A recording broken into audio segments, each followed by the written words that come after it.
Hey everyone, welcome back to Today in Tech. I'm Juliette Beauchamp and I am here with Macworld Executive Editor Michael Simon, as well as Computer World Executive Editor Ken Mingus. We are live on IDG Tech Talk's YouTube channel, as well as the Computer World LinkedIn page. So if you have any questions or comments while we're discussing, please do leave them in the comments or the live chat, based on whichever platform you're watching on, and we will do our best to get back to you while we are actually live. So, topic of the day, we've got a few things to talk about. Certainly the bigger... It was a quiet week for Apple this week. It has been. So definitely it would be difficult to, have this show without doing some sort of recap about the California streaming event from Tuesday. Lots of new things released, some surprises, some not so surprises. And so I think we can probably start there. We can also touch on a little bit about the iOS 14.8 update and how that sort of patched the Pegasus security flaw. But let's start with the event. And I know I called out here specifically the A15 Bionic processor. I'm sure that will come up in our larger discussion, certainly. So iPhone, iPad, what else from the event? Apple Watch, if that matters, but the Apple Watch that may or may not release, which really is nothing more than last year's. That's a supply chain thing right there. I'm sure. Maybe. I mean, it does seem like they maybe pivoted late in the production of that, because we heard rumors about a flat design. We heard rumors about better battery life. None of that. We got a slightly larger display and a new color. And that's it, really. It's basically a Series 6. Same chip, same battery, same sensors. Not the first time, maybe not the first time, but one of the only times where there was not a major jump in that health fitness stuff. Yeah. Last year we got the blood oxygen. Year before we got the ECG. Like we had fall detection, compass, built-in altimeter, all that stuff over the years. Nothing. It's the same. I mean, it's still very good. I'm just going to say, I'd be willing to bet that if Apple's going to have a miss for its fall quarter in terms of hardware rollouts, I mean, the Apple Watch is obviously a big part of what the company does, but it's not as big as the iPhone. And that's for sure. The vast majority of go ahead. Sorry, Ken. It's still a great $499 watch. Don't get me wrong about that. Like, it's not. And the thing with the Apple Watch is, it's weird that we're starting here. The thing with the Apple Watch is that it's not a thing you upgrade every year or even every 2 years. I mean, we do at Macworld because we have to, but most people buy one, they probably have a 3 or maybe even a 1 because it's a watch. Well, you're not sitting there doing things like you do on your phone. You don't feel the slowness. You don't necessarily notice what's not there. Anecdotal story. Michael Degonia, who used to work at IDG, who is an Apple fan, He puts the fanatic and fan. Ping me. It's like, I'm not getting a new Apple Watch this year for the first time because there's nothing new here. There's no new sensor. Yeah, from 6 to 7. Yeah, is very, very little reason to upgrade. Extremely. I mean, it's literally like a millimeter bigger screen. It looks nice in the renders and the pictures on the website, but unless you are in love with hunter green or olive green, it looks more like an olive green than, and that new starlight color. I mean, yeah, there's no reason to upgrade at all. All the bands work, so whatever new bands they came out with a bunch of new colors and stuff, you know, you can buy one of those, make your Series 6 look like a Series 7. Right. Well, at least, you know, again, the good news is that the iPhone, we now know it's the iPhone 13 for sure. Which we we assumed knew, it kind was, of. but Yeah. I was looking up triskaidekaphobia, whatever the word is, for fear of 13. 13. It appears I do not have a fear of 13 since I'm looking to upgrade when pre-orders start tomorrow, to the shock of no one who knows me, including, yes, I feel free. I know, incoming, I get it. But it was surprising how many things that were rumored for the iPhone 13 and the 13 Pro came true. There wasn't any discussion about satellite access, but beyond that, were there many misses in the rumor? Always on display is the big one. One of the color, too, one of that copper color. Well, the colors are all off, kind of. Yeah. But personally, that was the one thing I was looking forward to the most, because I've used Android phones for years. Before I was working full-time for Macworld, I kind of did both. Yeah. And the always on display, which is a simple thing. When the phone is off, you can see the time, the date, maybe a notification icon as it comes in, maybe a now playing music thing, you know, just in black and white. The iPhone hasn't had that ever, and Android has for many, many, many years, probably 6, maybe more, on all the phones, Samsung, Google, Motorola, OnePlus, they all have it.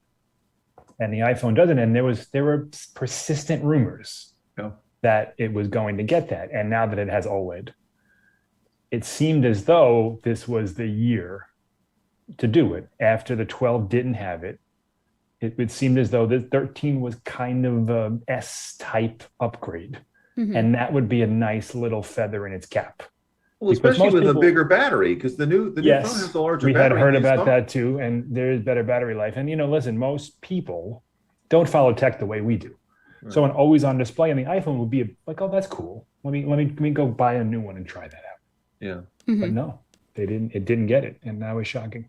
We've got. Well, it's interesting. Oh, I'm sorry, Julie. Go ahead. Well, this I think kind of ties into what we're talking about, because we got a viewer question on LinkedIn that they were asking, what's the difference between the iPhone 13 and the 12 other than the processor? And I think that kind of ties into what you were saying, Michael. It's like, otherwise this kind of feels like an S version. It's not a ton. The camera is a little better. You know, it's basically, so the iPhone 13 basically has a 12 Pro cameras minus a telephoto lens. So it's got a better ultra wide and a better wide camera. Night mode on both lenses now. The sensor too, the sensors are right. The sensor shift stabilization. So all that was on the Pro last year. And that was the separation plus the telephoto lens. Now they brought those two lenses to the 13. So pictures, I mean, they'll be better. They were pretty good before too. You know, I mean, the iPhone 13 takes some of the best photos around. If you care about that stuff, the 12 to the 13, the biggest difference is battery. For the first time in a long time, they actually said, hey, this gets an hour. The iPhone 13 mini gets about an hour and a half better battery life than the 12 mini. Wow. And the iPhone 13 gets about 2 and change better than the 12. That's significant. That's huge. Yeah. Particularly, so I've been using a mini for a while. And it is an issue. Battery life is a struggle for me, because I'm not the best case because I use my phone a lot, but I do have to charge it at least once a day for 10 or 15 minutes to make sure I get through to nighttime. Based on what Apple's saying, that probably will last everybody now, heavy users, medium users, and especially light users, all throughout the day, where it won't be an issue. Where you'll see that, you have 6% left at like 7 o'clock and you're like, oh, I got to go plug it in. We'll see. And the Pros get a better battery life as well. Michael, what did you think about the way Apple described the the upgraded screen with the faster refresh rate. I guess that's in the Pro models. Yep. But it's like a variable thing though. It's not 120. Yeah, same as megahertz. it's the same as the iPad. It's the same as the Android phones too, for the most part. Okay. Google does it. They have a variable refresh. So what that means is that when you touch it, it jumps to 120 when you're scrolling and stuff. But when you are looking at an article or something, it drops back to 60 because you don't need the faster refresh, because it's not something that your eye can see like when you're looking at a static image. When you're watching videos, when you're scrolling, animations, things like that, you'll notice. So the phone is smart enough to jump back and forth between 60 and 120, which you won't even know. It's the same thing they do with the iPads. Yeah. It's not a button that you press and you turn on and off. It just kind of seamlessly works in the background. And that should be a pretty nice difference between the Pro and the non-Pro. I think this year they really set out to separate those two models. The camera is way better on the Pro than the 13. So if you really care about photography, people are going to consider that Pro, especially since it's only $170 more. I mean, I'd say only, it's a lot, but it's not like $250. It's $829 versus $999, and then you can spend another $100 and get the max if you want. Also, which I really appreciate, is the difference between the two Pros are just the screen size, which is nice, how it should be. When last year they added a few extra camera features to the Pro Max, and that kind of rubbed me the wrong way, because you shouldn't have to choose a larger phone if you want better features. Like, there are people who just don't want that size phone. No matter, like they just don't. They don't want a big phone. It's not that it's not that. I can understand that. It's a commitment. Yeah. Yeah. And for whatever that reason is, they shouldn't have to suffer because they want a 6.1 inch phone instead of a 6.7 inch phone. So that's a good decision, I think. We've got this is from our own editor watching behind the scenes, and she made the observation that she saw an article that said, after announcing from Business Insider, that after announcing the 13, Apple already stopped selling the 12 Pro and XR. Yes. What do you think that's all about? That's normal. Really? So yeah, the Pro models are always the current Pro models.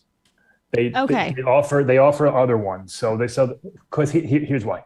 So if they offer the Pro, let's say they offer the iPhone 12 Pro, based on their usual price cutting, the Pro would be $899. The 12 Pro would be $899. Then the 13 would be $829. The 13 Pro would be $999, and it gets very confusing. So they cut it so the 12 and the 12 mini now start $100 less, and then you get into the higher end models, and there's nothing to kind of muddy that landscape. So the 13s are $799. $699, $799, $999, $1099. That's the 13 line. And then below that, you get the 12s.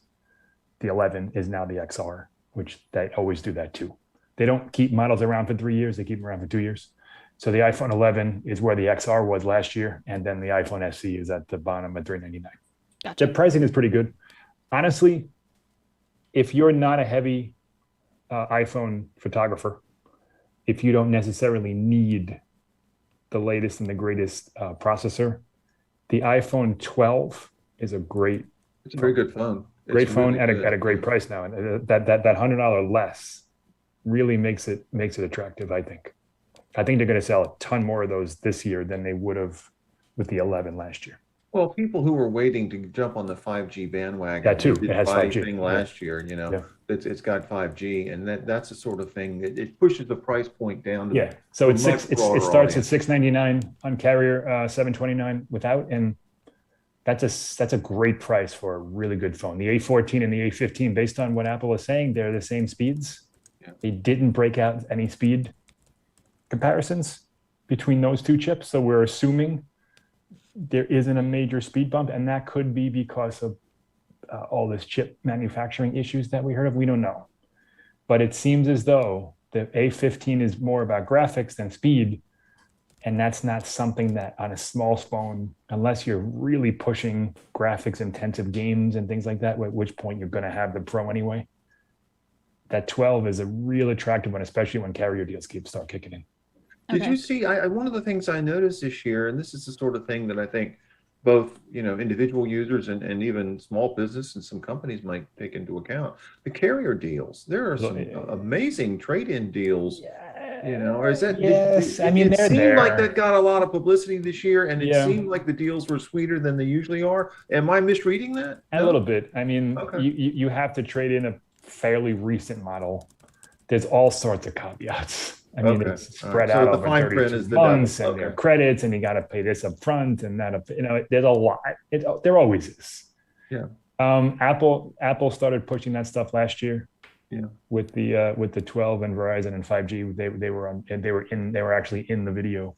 Verizon talking about their 5G network, and it's been a thing that Apple has been doing for a year, and then even like halfway through the 11, they started on the top of their website. They started pushing carrier deals.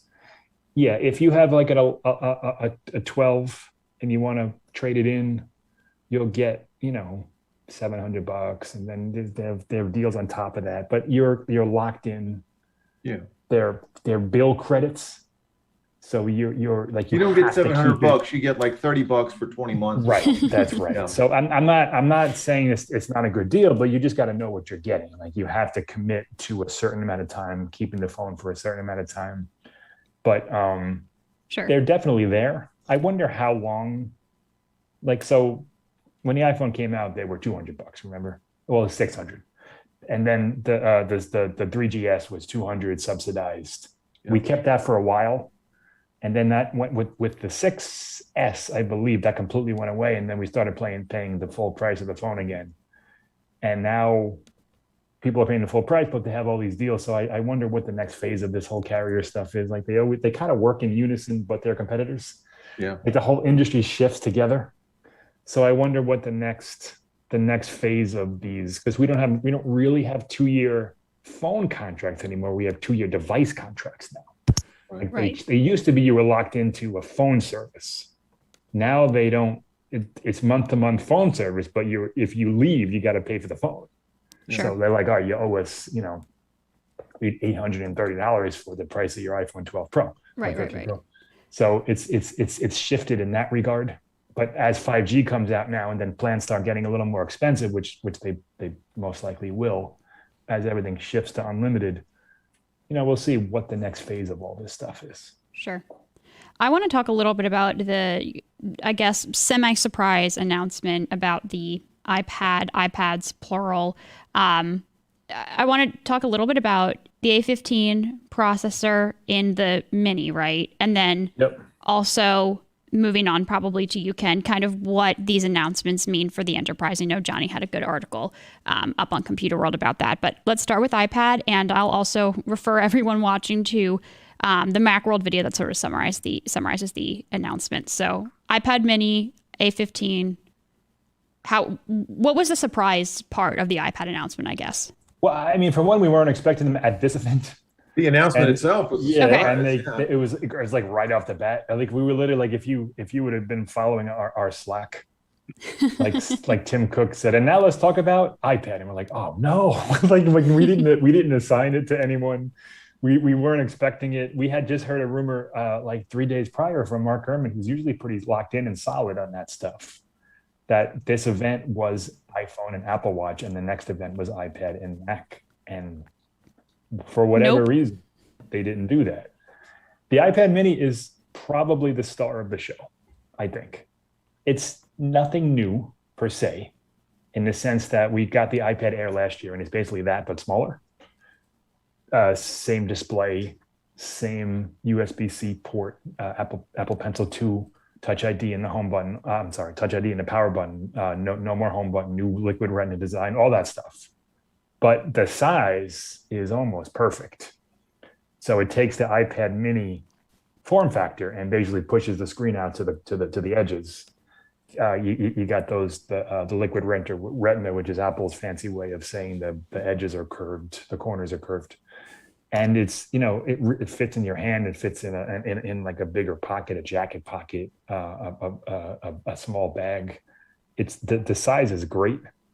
And yeah, it has the A15 processor. It was funny. So Apple introduced that first. Well, second. First was the ninth gen iPad, which is basically the old iPad Air. If anyone remembers the iPad Air 2 was the last one.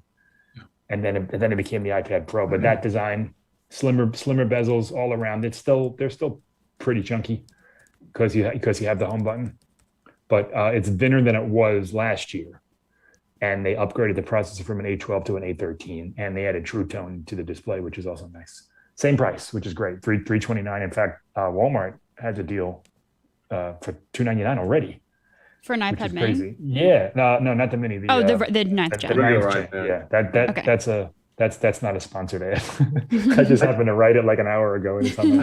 I want to just jump. Oh, go ahead. I'm sorry, I didn't mean to cut you off. No, I was just going to say it's rare to see a pre-order sale on an Apple product. So if you're looking at one of those, $329 is great. $299 is fantastic for that device.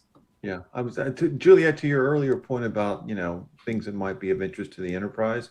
While we're on the iPad Mini, that was one of the points that Johnny Evans had made on Computer World, was that and it goes to a lot of what Michael just said in terms of the horsepower under the hood, the size of the device itself, and the screen size. It's an 8.3 inch screen. 8.3. And it's basically modern hardware that's running it. It's not last year's processor or the year before processor. It gets center stage. Am I correct, Michael? Mm-hmm. Correct. Stage. So does the ninth gen iPad. Also right. Yeah, which was a nice. The only iPad who doesn't have it now is the Air, the old Air, the current Air. Yeah, the current Air. But I mean, those are the kinds of things that companies looking to outfit, like frontline workers, for instance. It's very portable. Mm-hmm. The price is good. It's got a lot of many years ahead of it. And so, as you had said, Michael, Johnny agreed that was sort of the star or the big surprise of the event. Yeah, I wouldn't be opposed to it being a touch cheaper. $499 is a little bit higher than I was hoping. I was hoping for it to stay at $399, which was based on what we knew about it, not all that realistic. Yeah. I would have been okay with $429, maybe $449. $499 is a little bit higher, but honestly, the Mini's entire life cycle, in my mind, it's always been priced a little bit higher than it should be. And if you wait a couple of months, whatever, you'll be able to get it for $449 through Amazon or B&H Photo or certainly whoever. Before the holidays get here. Yeah, Apple won't have any sales on its own. They'll have a Black Friday sale. It will exclude that based on what it's done in the past. But you'll be able to get it a little bit cheaper through, whoever, Target, whoever sells them. They all sell them. Mm-hmm. They'll knock it down a little bit. Like, for example, the current Air is all the way down to $499 now. So, like, you're basically deciding, do I want a 8.3 inch screen or a 10.9 inch screen? Because you can get it for the same price if you wait. But yeah, the A15, it was funny. So when they did the Mini, they talked about this processor and how it was an improvement over the prior generation, which was the A12. But they didn't actually say it was the A15 because they wanted to save that for the iPhone portion of the event. Mm-hmm. So we were talking in Slack, like, well, what is it? What is this processor that is it? Because if it was the A14, they would have said it was the A14. Right. But they sent out the press release and it said it does say A15 Bionic. The difference between the phone and the Mini, it seems as though they're turning on and off GPU cores. So the 13 has 4 GPU cores. The 13 Pro has 5, and I think the Mini has the 4, based on what I've been reading. It's small stuff, and you wouldn't expect or need that much power on the Mini. The A15 on its own with the 4 cores is fine, but you get a little bit more. So if you're comparing apples to apples on benchmarks, the scores will be a little bit greater on the 13 Pro for whatever. Which is, I'm sure, almost is one of the reasons that they do that. I don't think there's going to be a dramatic difference on the iPhone Pro 12, iPhone Pro 13, between 4 cores and 5 cores on the GPU. I mean, again, you'd have to really be. The scores will be higher. But people want those benchmark scores to be at the top. That's top of the heap. It's true. Yeah. In a lot of what a lot of the iPhone processor it gets compared to Android, the Snapdragon 800 a lot, obviously because they're competitors. And people always say like, oh man, the iPhone blows it out of the water, and it does.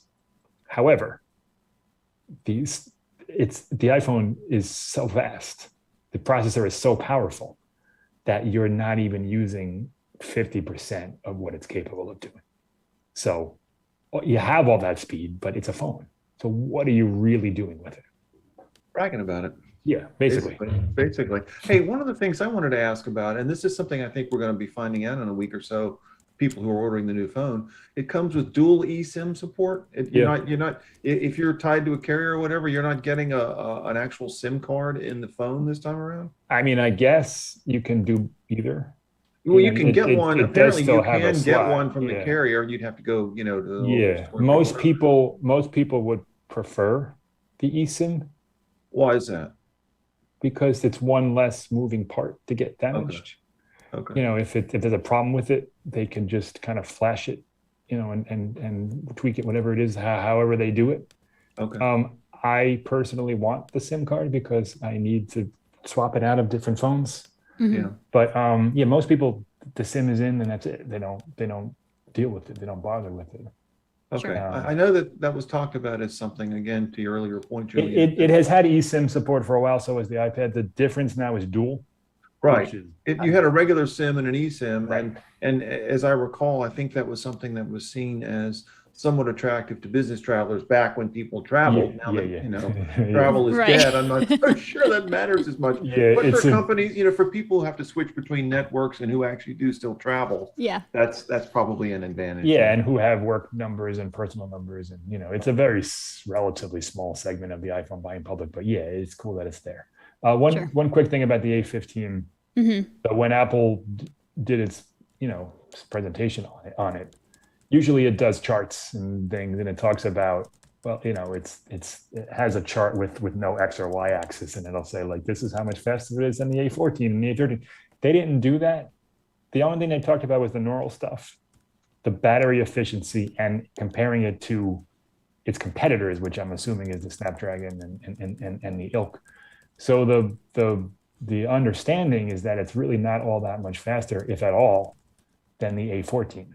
It's basically an A14 with better graphics and much better power handling and efficiency to eke out that extra battery life, also with the higher capacity battery.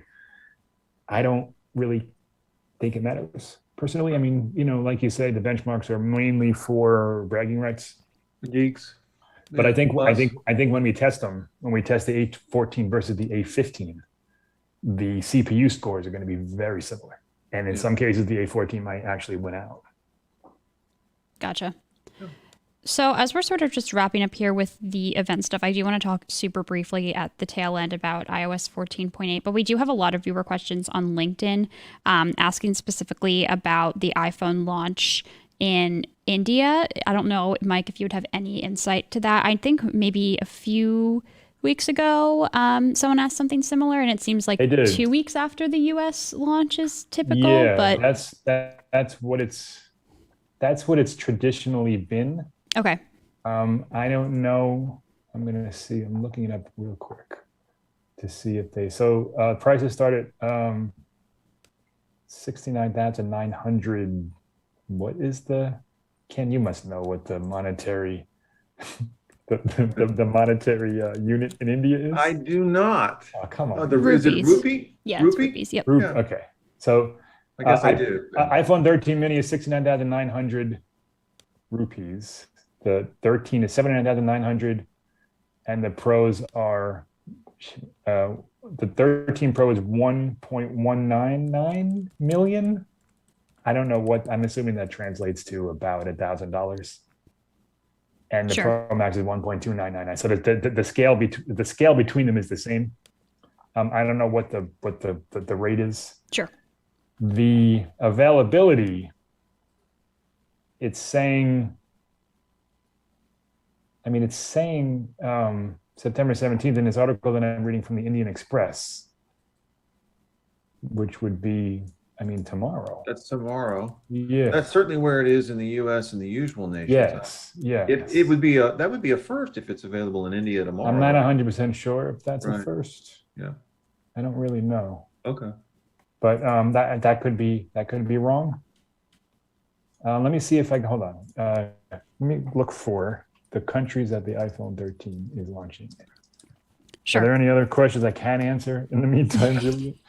I guess in the meantime, probably one other thing about the A15 that I'm wondering is there, I don't know, I guess like, is there anything like really big and significant about the A15 as compared to, besides the fact that like it's just the latest edition, or is there like any sort of speculation that Apple may take this specific processor and innovate on it to do, I don't know, something that you can only presume is going to be spectacular in some way. Magical even, you know? Yeah. It's interesting you asked that, Julie, because I mean, to the point that Michael's been making, there's not a lot new here. Sure. It's not like they called out a lot of new machine learning, for instance, features, things like that, the kinds of things that you normally see when there's a big advance in the chip. And this, this really, I mean, boy, this really feels like an iPhone 12s based on just the chip inside. Okay, bigger battery, better camera, but the processor is virtually the same. You get a little bit of extra graphics, and there really wasn't anything that I remember from the big keynote or the event on Tuesday that you could point to and say only the A15 could do this. Battery did you life. see anything like that, Mike? Battery life is the big one. Power efficiency, the way it handles that stuff. I get the impression they're really teeing it up for a big year next year with the 14. How many times have we said that? We said that, I mean, literally every year. It's always the next one. I think the iPhone 13 will appeal to people who have 7s, 8s, maybe even 10s. And there's a lot of those people. Mm-hmm. I always kind of struggled with the S. All right, first, before I forget, India is launching tomorrow. Wow. Great. But you can get it on Friday. I always found it to be really weird that Apple advertised that our new iPhone is not a great one. It's, for lack of a better word, like when you saw the 4, you knew it was like, okay, this is a brand new phone. Then you got the 4S, which you knew was slightly better, but not really. And they did that for many years, where they kind of telegraphed to people that this is basically the same phone, and we put some new stuff in it. There was Siri, there was Touch ID, things like that. Sure. But it's funny to me that they did that for so long, because they basically shut out people who, they would see the S and they would know that it wasn't a great year for the iPhone. Now, they just, it's the iPhone 13, so let's see what's new. They let people make their own choice, so to speak.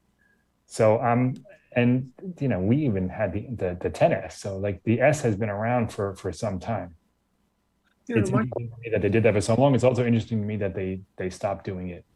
I think I saw this on Macworld though, where you guys talked about one of the reasons they kind of got away from that. I think that's where I saw it, was because innovation was happening so quickly in the between say 2000 and 2010 and 2018 or 19, that even the S models, that they rolled out some significant features that made them more significant than like this year is compared to last year. Was that not something that Roman or something? Maybe. I mean, I don't know. We've had a lot of articles this week. Yeah. I honestly, I think the best way to fix this is just call the iPhone. Yeah. It's the new iPhone.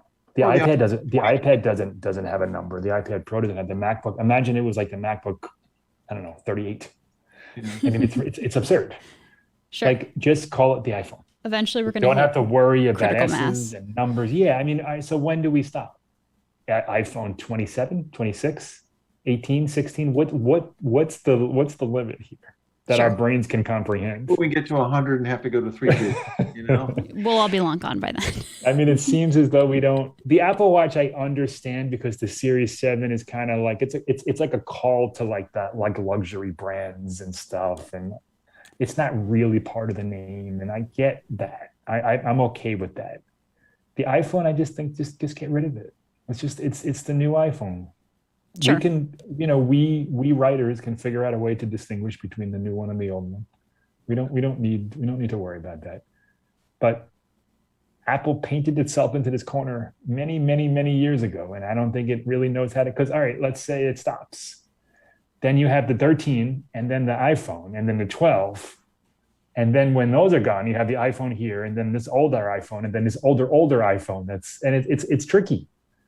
Like I get it. Samsung does it, Google does it, everyone does it. If you're talking about how the Apple would sell it on its website, you just pick it to the year. You've got the iPhone, then you've got the iPhone 20 and the iPhone 19, for those older phones. And it's only going to be a couple of phones on the website that are older than but then you get into like 3 iPhones that are just iPhones and one's not new and one is, and then you got to really dive into the specs. If they're going to keep them around, like the iPad, they don't sell. The MacBook, they don't sell. Yeah. Once they start, if you're going to sell older models, you got to find a way to distinguish between them. I mean, I know I'm arguing against myself here because I understand both sides of it. That's that corner that they painted themselves into. You just illustrated it. Yeah, I did, and I understand it, but it's frustrating that people expect it's a new number, so it must be great, and it is great. It's a fantastic phone. It's ridiculous that we have this kind of power that we can hold in our hand and put in our pocket, but based on Apple's cadence in prior years, it does feel more like an S phone. Way, probably more than any other S phone, to be honest with you. Sure. Than it has in the past. Sure. Also, where are AirPods? Are we ever going to get new AirPods? Like literally never, right? My old ones work fine. I'm sure they do. They're great, but I think it's been almost 2 years that every event and in between sometimes, AirPods are coming. Here's the new AirPods. Here's a look at the new AirPods. And every time they don't come. Well, except the Max. Supply chain. Maybe. All right. Yeah. So while we're wrapping up here, like I said at the top, I do want to talk just briefly about the iOS 14.8 patch. So Apple released this on Monday or Monday, or Tuesday? Yeah. So, and it patches the Pegasus spyware flaw. So I guess what I was kind of wondering when I was seeing this in the news is why now? I mean, we talked about this a few months ago. Yeah, I know. Who knows? Okay. Also, why did it? Well, like literally, my mom emailed me or called me and said, "Hey, should I update my iPhone to iOS 14.8?" I saw my parents asked me the same thing. Yeah, I said yes. Well, yeah, sure, but no more urgency than the 14.7. I mean, it's just. I doubt either one of your moms has been infected by Pegasus. Of course not. But I doubt it. No, definitely not. It's a very specifically targeted spyware. Right. But it wasn't just for iOS though, wasn't it also for Mac OS and WatchOS, I think. Yeah, all of them. Yeah. Yeah. Anything that did messages. It was a messages flaw. Okay. And they fixed it, and that was it. And the New York Times ran a story saying it was Pegasus related to that group, the spyware, the NSO group. Yeah, that's right. And update like always, and that'll be that. But yeah, it's so not a thing that normal people have to worry about. It had a cool name and it had an interesting story, and it just caught on as one of these things that we should be concerned about. But and Apple basically rolled this out across all of its platforms on the day before the big Apple event. So it was there. It's like, oh yeah, something Pegasus. Oh, iPhone. And then right. They're great at timing these things. So from minimum, I assume they did that purposefully, maybe. How do you not know that that's going to get picked up? I would hope they did purposely. Or maybe also to bury it because they knew that. That's what I mean. I mean, so it got a ton of attention on Monday. And then nothing since. And then went away, yeah. Sure. Speaking of which, iOS 15 comes out Monday, in case anyone's wondering. Good to know. Yeah. And that'll be available for anyone who's able to upgrade. 6S and later. Cool. A bunch of iPads. I forget which ones, but there's a lot of them. Great. Well, thank you both. So we did have one commenter saying basically 14.8, like, is it safe to upgrade? Yes. And you certainly should. That's literally all it does. There's no changes. Security patch. It does there's 2 security updates and probably some minor optimizations, but it's really just 2 security updates. It's a pretty quick one, pretty small. Sure. And you'll be done in 5 minutes. You won't notice anything's different on your phone. Great. Well, thank you both so much for calling in and chatting. Definitely a lot to unpack from the event, so I really appreciate it. And yeah, short answer, definitely please do upgrade to 14.8. So yeah, thank you both so much. And thank you all so much for watching this episode of Today in Tech. If you liked this video, please do give it a thumbs up. If you are watching over on LinkedIn, you can head over to our YouTube channel, IDG Tech Talk. And this video was live over there as well. You can like the video over there and subscribe to our channel. And you can hit the bell icon so you're notified every single time we post a new video. If you have any questions or comments that we didn't get to while we were live, please do leave them in the comments below. I'll do my very best to get back to you.